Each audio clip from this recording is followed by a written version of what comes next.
اور محمد وآل محمد صلوات اللہم صلی علی محمد لا حول ولا قوة الا باللہ العلی العظیم رب اشرح لی صدری ویسر لی عمری واحلل عقدۃ من لسانی یفقہوا قولی اعوذ باللہ من الشیطان اللعین الرجیم بسم اللہ الرحمن الرحیم الحمد للہ رب العالمین والصلاة والسلام علی اشرف الانبیاء والمرسلین خاتم النبیین سیدنا و نبینا و مولانا ابی القاسم محمد اللہم صلی علی محمد وعلی محمد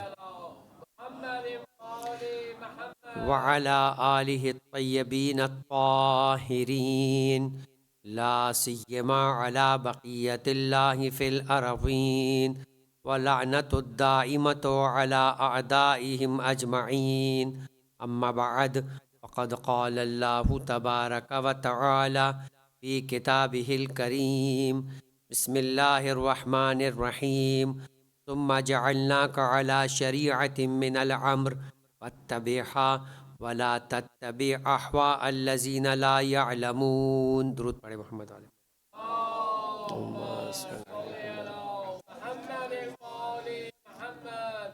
عزیزان محترم، مسافر کے روزوں کے احکام کے سلسلے میں مسائل شرعیہ کو بیان کیا جا رہا تھا۔ قبل اس کے کہ اسی موضوع سے متعلق اگلے مسائل آپ کی خدمت میں پیش کیے جائے، دو سوالات ہیں جو پوچھے گئے، ان کے جوابات دے دیے جائے۔ پہلا سوال جو سب سے پہلے دن پوچھا گیا تھا اور گفتگو کے تسلسل کے اندر اس سوال کا جواب نہیں دیا جا سکا، اگرچہ کہ اس کا تعلق اس عنوان سے نہیں ہے کہ سجدگاہ جس کے اوپر کوئی نقش بنا ہوا ہو یا کوئی تحریر لکھی ہوئی ہو، مثال کے طور کے اوپر اس کے اوپر بسم اللہ الرحمن الرحیم لکھا ہوا ہے، یا السلام علیکم یا ابا عبداللہ لکھا ہوا ہے، یا خانہ خدا کی تصویر لگی ہوئی ہے، یا روضہ امام حسین کی، یا کسی بھی چیز کی اس انداز کا نقش لگا ہوا ہو، تو اس کے اوپر سجدے کرنے سے متعلق کیا حکم ہے؟ دیکھیں، ایک تو کلی اعتبار سے جس کمرے میں آپ نماز پڑھ رہے ہیں اس کمرے کے اندر اگر کسی جاندار کی تصویر ہے تو نماز پڑھنا مکروہ ہے۔ یہ تصویر چاہے کسی دیوار پر ہو، چاہے کسی فریم پر موجود ہو، چاہے جو لباس انسان نے پہنا ہوا ہو اس کے اوپر موجود ہو، اگر اس تصویر کو دوران نماز چھپا دیا جائے، اس کے اوپر کوئی پردہ یا کپڑا ڈال دیا جائے، یا اگر ایسی ٹی شرٹ پہنی ہوئی تو اس کے اوپر ایک اور ٹی شرٹ پہن لی جائے یا جیکٹ پہن لی جائے کہ جس کے بعد اب یہ تصویر نظر نہ آ رہی ہو، تو نماز پڑھنے کی کراہیت ختم ہو جائے گی، البتہ نماز باطل نہیں ہے۔ سجدگاہ کے اوپر بھی اگر کوئی ایسا جاندار کا نقش ہو تو پھر ایسی صورت میں نماز پڑھنا اس اعتبار سے بھی مکروہ ہے۔ لیکن اگر کسی جاندار کا نقش نہیں ہے، جیسے کہ بیان کیا گیا کہ اس کے اوپر کوئی مسجد بنی ہوئی ہے، کوئی خانہ خدا کی تصویر ہے بنی ہوئی ہے، جو عام طور پر اس سجدگاہ کو ایسے بنایا جاتا ہے کہ اس کو اس انداز کے آپ سمجھے کہ فریم میں رکھ کر بنایا جاتا ہے کہ اس پر وہ نقش ابھر جاتا ہے، تو ایسی صورت کے اندر نماز پڑھنے میں کوئی حرج نہیں ہے، اس کے اوپر بھی سجدہ جو ہے وہ کیا جا سکتا ہے، نماز کے اعتبار سے کوئی اس کے اندر حرمت یا کراہیت کا مسئلہ نہیں ہے۔ اگلا مسئلہ یہ تھا جو گزشتہ مسافر کے روزوں کے احکام بیان کیے گئے، اسی سے ایک مسئلہ پوچھا گیا ہے، وہ یہ کہ کچھ شہر ایسے ہوتے ہیں کہ جو ایک شہر ختم ہوتے ہی دوسرے شہر شروع ہو جاتے ہیں، جس طریقے سے یہاں پر ہماری مثال ہے آپ کی شارجہ اور دبئی کے درمیان، کہ سڑک کے ممکن ہے ایک طرف اگر کوئی کھڑا ہو تو کہے کہ میں شارجہ میں ہوں، اور اسی سڑک کے دوسری طرف کوئی دوسرا فرد کھڑا ہوا ہو تو وہ کہے کہ میں دبئی کے اندر ہوں۔ یہی مسئلہ ہے کوفے اور نجف کے اندر، کہ کوفہ اور نجف بھی ایک پل کے اس طرف شہر کوفہ ہے اور ایک پل کے اس طرف شہر نجف ہے، یعنی جو زائرین ہیں انہیں اس بات کی خبر بھی نہیں ہوتی کہ وہ کب نجف سے نکل کے کوفے میں چلے گئے اور کب کوفے سے نکل کے نجف میں آ گئے، جبکہ یہ دونوں الگ الگ شہر ہے، یعنی شہر نجف ایک الگ شہر ہے اور کوفہ ایک الگ شہر ہے۔ اسی طریقے سے پاکستان کے اعتبار سے مثال دیں تو راول پنڈی اور اسلام آباد ہے، کہ ایک طرف سڑک کے آپ کو پنڈی نظر آ رہا ہوگا اور دوسری طرف جو ہے وہ اسی کو اسلام آباد کہا جا رہا ہوگا، تو یہ سب شہر، جہاں تک اپنا شہر ہے، آپ کس شہر میں مقیم ہیں آپ وہیں کے مقیم ہیں، چاہے دوسرا شہر اس کے بالکل برابر سے شروع ہوتا ہو یا 100 کلومیٹر کے بعد شروع ہوتا ہو. جیسے ہی آپ کے شہر کی بارڈر ختم ہوتی ہے، اگلا شہر شروع ہو یا نہ ہو، اس سے آپ کا کوئی مسئلہ نہیں. آپ کا سفر آپ کے شہر کے ختم ہونے کے بعد شروع ہوتا ہے. ایک ساتھ جوائنٹلی کوئی سٹی موجود ہو یا اس دوسرے سٹی کے درمیان 100 کلومیٹر کا ہو، آپ کے نزدیک اس شہر کا ہونا نہ ہونا کوئی فرق نہیں کرتا. آپ اپنے شہر سے نکلے، 44 کلومیٹر کا آپ کا ارادہ ہے سفر کرنے کا. آپ اب چاہے وہ دبئی کو کراس کر کے کریں، دبئی کے آگے ایگزامپل ہے سمجھنے کے، کوئی اور شہر آ جاتا ہے، اس کے بعد کوئی اور شہر آتا ہے. اتنے چھوٹے چھوٹے شہر ہے کہ 3 شہر ملا کر 44 بنتا ہو. اگر دنیا میں کبھی کوئی ایسے شہر بن جائے، نہ بھی بنتا ہو کوئی فرق نہیں ہے. آپ کے شہر سے باہر نکلتے ہی آپ مسافر ہیں، اور اگر 44 کلومیٹر آگے کا آپ کا سفر ہے تو آپ مسافر شرعی بن جائیں گے. مسافر شرعی کے احکامات آپ پر عائد ہو جائیں گے. درود پڑھیں محمد آل محمد پر. اللہم صلی علی محمد و آل محمد. ایک بات اور بیان کر دی جائے، کل کسی مقام کے اوپر جب اس اعتبار سے ڈسکشن ہو رہا تھا تو یہ چیزیں صرف دنیا کے اندر اسی یو اے کے اعتبار سے نہیں، اور بھی دنیا کے اندر کچھ ایسے علاقے ہیں کہ جن میں 3 شہروں کی بارڈر اس طریقے سے آپس میں ملتی ہے. یا بعض جگہ پر یہ ڈسکشن ہوتا ہے کہ جو ایک شہر ہے جب وہ ختم ہوتا ہے تو کچھ علاقے ایسے ہیں کہ جو اس شہر کے دوسرے علاقے کے شہر کے آپ کے شہر کے ساتھ مل جاتے ہیں، اور ایک طرف سے آپ کا شہر بھی کنٹینیو رہتا ہے. تو کچھ لوگ کہتے ہیں کہ مثال کے طور پہ آیا یہ اس شہر کا حصہ ہے یا نہیں.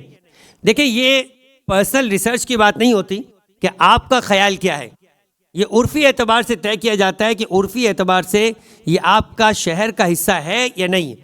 اب اگر آپ جو زمین پر انسان جب اپنے شہر میں چل رہا ہوتا ہے تو یہ چیزیں محسوس نہیں ہوتی، لیکن جب وہ ہوا کی بلندی سے یا میپ کے اوپر کسی شہر کے نقشے کو دیکھتا ہے تو سمجھ میں آتا ہے کہ ہمارا شہر جو ہے وہ بہت ٹیڑھا میڑھا سا بنا ہوا ہے، اس کی کہیں سے دم نکلی ہوئی ہے، کہیں سے پیر نکلا ہوا ہے، اور دوسرے علاقے کے حصے بھی اس کے اندر شامل ہو رہے ہیں. بعض دفعہ تو سڑک ایسی ہوتی ہے کہ یہاں پر تو شارجہ میں یہ مثال ہے کہ آپ شارجہ سے نکلے، ایک ایریا نکل گیا، فرض کرے اجمان کا ہے، پھر دوبارہ نکلے، پھر شارجہ میں داخل ہو گئے، اب ہمارا شہر کا ہے. ساری بات یہ ہے کہ آپ چاہے کسی پل کے ذریعے سے ملے ہوئے ہو، کسی سڑک کے ذریعے سے ملے ہوئے ہو، آپ اپنے شہر میں ہے یا نہیں. اگر آپ اپنے شہر سے کچھ نکلے، کسی اور شہر میں داخل ہوئے، دوبارہ اپنے شہر میں داخل ہو گئے، تو یہ شہر سے نکل کر دوبارہ اپنے شہر میں آنا، یہ درمیان کا جو حصہ ہے، آیا یہ حصہ 44 کلومیٹر کا بنا ہے یا نہیں بنا؟ بن گیا تو آپ مسافر ہیں، نہیں بنا دوبارہ اپنے شہر میں داخل ہو گئے تو آپ پھر مسافر نہیں ہیں.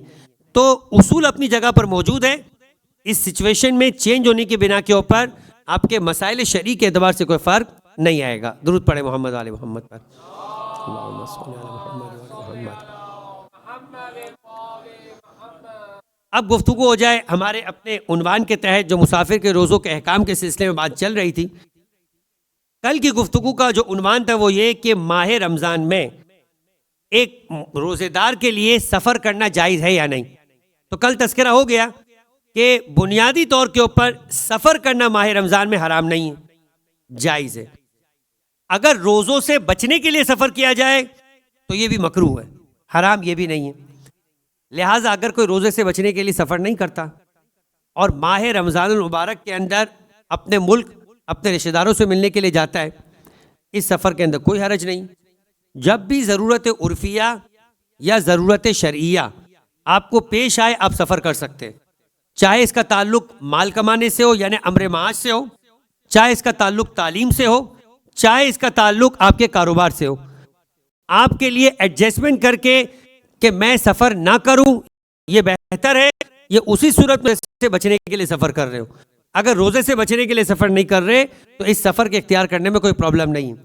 ماہ رمضان کو چھوڑ کر، کیونکہ بات ہو رہی ہے مسافر کے روزوں کے احکام، مسافر فقط ماہ رمضان میں تو مسافر نہیں ہوتا، سال کے باقی دنوں کے اندر بھی اسے سفر کرنا پڑ سکتا ہے، اور سال کے باقی دنوں میں بھی روزہ واجب ہو سکتا ہے. اب یہ جو روزہ واجب ہے کبھی معین ہوگا کبھی غیر معین ہوگا. معین کی مثال کیا ہے؟ آپ نے نیت کی کہ اگر میں انٹرویو میں کامیاب ہو گیا میں 15 شعبان کو روزہ رکھوں گا.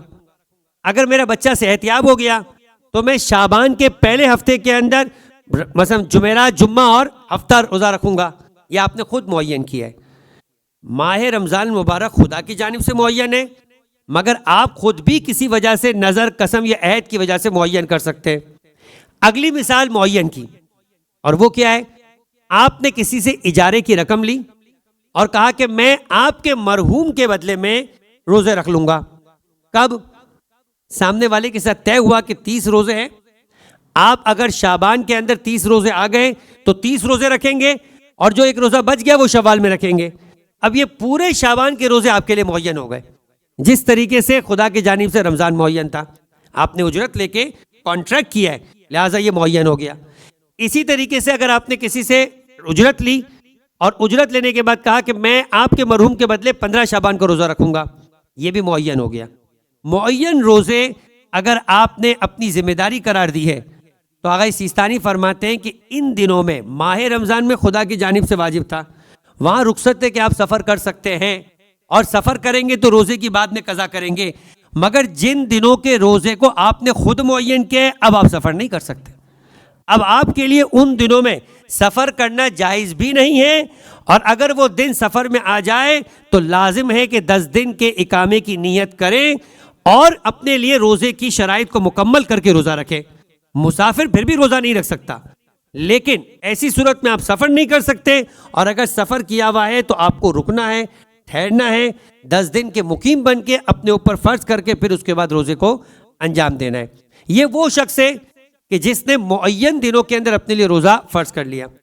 اب ایک اور چیز ہے کہ اگر آپ نے نظر کی ہے، یہ جو روزہ معین ہوا ہے وہ اجارے کی وجہ سے ہوا ہے، لیکن اگر اجارے سے ہٹ کر روزہ نظر کے ذریعے سے معین ہو تو آغا سیستانی فرماتے ہیں کہ اس میں شریعت نے آپ کو اجازت دی ہے کہ نظر کے ذریعے سے معین ہونے والے روزے میں اگر آپ سفر کرنا چاہتے تو سفر کر سکتے ہیں، پھر اس روزے کی بعد میں قضا کریں گے۔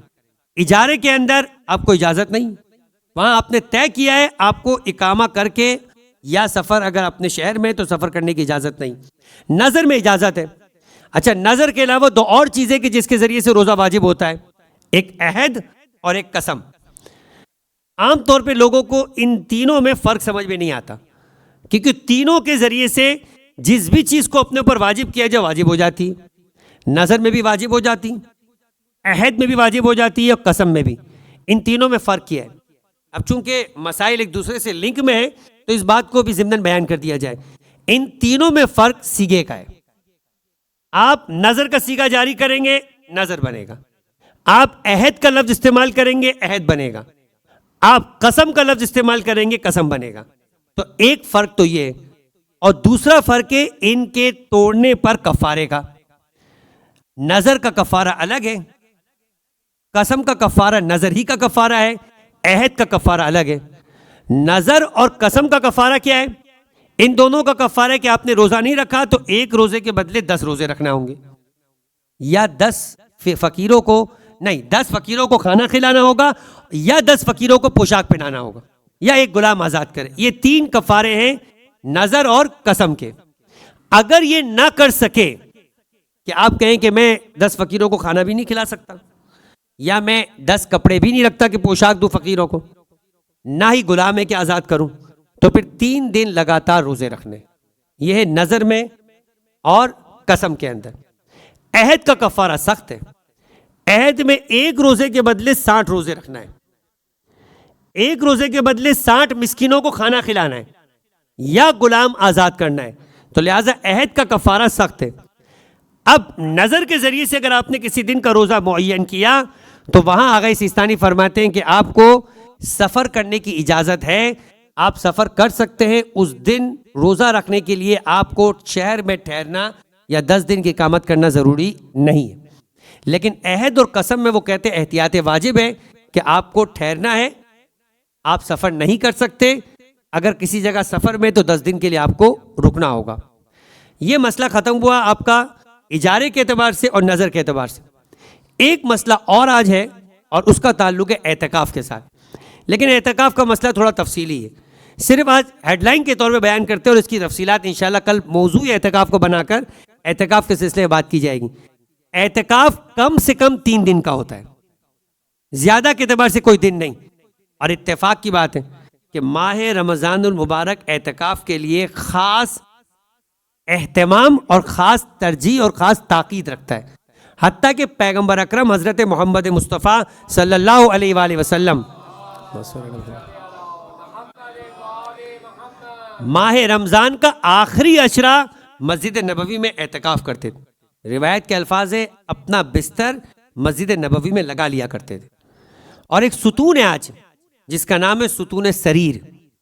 اس ستون سریر کی خصوصیت یہی ہے کہ پیغمبر اکرم، سریر کہتے ہیں عربی زبان میں پلنگ کو، بستر کو، اسی مقام پر پیغمبر اکرم کا بستر لگا کرتا تھا جہاں پر پیغمبر اپنے اعتکاف کو انجام دیتے تھے۔ تو لہٰذا ماہ رمضان کا آخری عشرہ تاکید رکھتا ہے اعتکاف کے ساتھ۔ اور دوسری بات، اعتکاف ہوتا ہی روزے کے ساتھ ہے۔ اگر روزہ نہیں تو اعتکاف نہیں، جہاں روزہ رکھنا جائز نہیں ہے وہاں اعتکاف نہیں ہو سکتا۔ اب یہ جو روزہ رکھنا ہے، اگر اعتکاف کا آپ روزہ رکھ رہے ہیں، کہہ رہے 2 دن اگر آپ نے نظر نہیں کی ہے، مستحب اعتکاف انجام دے رہے، تو 2 دن تک آپ کے پاس اجازت ہے کہ آپ اعتکاف کو ترک کر کے چھٹی کر سکتے ہیں۔ آپ چھوڑ دیں اعتکاف، آپ نے پہلے دن کیا، کوئی کام نکل آیا، دوسرے دن کیا، پریشانی آئی، آپ چھوڑ سکتے ہیں۔ تیسرے دن اعتکاف کو مکمل کرنا واجب ہے۔ جیسے احرام پہننے سے پہلے آپ جب چاہے مدینے جا کے اگلی فلائٹ پکڑ کے پاکستان جا سکتے، شارجہ آ سکتے۔ ایک بار احرام پہن لیا، میقات پہ جا کے نیت کے ساتھ تلبیہ پڑھ لیا، حتیٰ کہ جسے ہم احرام سمجھتے چادریں بھی نہیں پہنی، صرف نیت کے ساتھ تلبیہ پڑھ لیا اپنے میقات کے اوپر، اب آپ کی ذمہ داری ہے کہ آپ اپنے عمرے کو مکمل کریں۔ اعتکاف میں تیسرا دن آیا، آپ کو ہر صورت میں سے مکمل کرنا ہے۔ اب آپ سفر اختیار نہیں کر سکتے۔ یہ مسئلہ اس اعتبار سے کہ سفر میں مسافر کی کیا ذمہ داری ہوتی ہے اپنی جگہ پر مکمل ہوا۔ دعا کرتے ہیں کہ پروردگار عالم ہمیں احکامات دین کو حاصل کر کے اسی کے مطابق اپنی زندگی کو گزار کے پروردگار عالم کی خوشنودی حاصل کرنے کا سبب قرار دے۔ درود پڑھ